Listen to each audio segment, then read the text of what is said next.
মজার রেসিপিতে ফিরে এলাম বন্ধুরা। 3টা আলু আমি সিদ্ধ হতে দিব। সিদ্ধ হয়ে গেছে, ঠান্ডা করে আধো ভাঙা করে ম্যাশ করে নিব। এবার একটা প্যানে আমি খানিকটা তেল দিব, একটু আদা রসুন কুচি ছেড়ে একটু ভেজে নিব। 4টা শুকনো মরিচ দিয়ে দিব, আধা চা চামচ গোটা জিরা, সামান্য একটু সরিষা আস্ত দিয়ে দিব।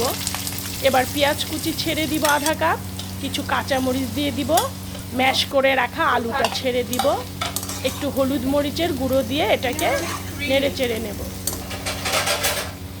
কিছু বাদাম ছিলে রেখেছি, এটা দেব।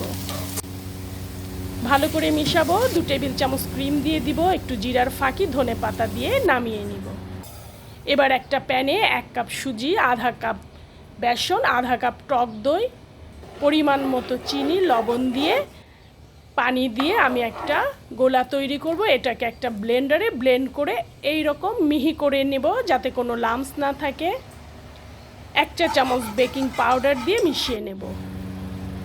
প্যান চুলোয় বসিয়ে গরম করে একটু তেল দিয়ে দিব, একটু মুছে নিব টিস্যু দিয়ে, আবার একটু পানির ছিটা দিয়ে মুছে নিব। এবার ব্যাটারটা এরকম গোল গোল করে আমি দিয়ে দেব।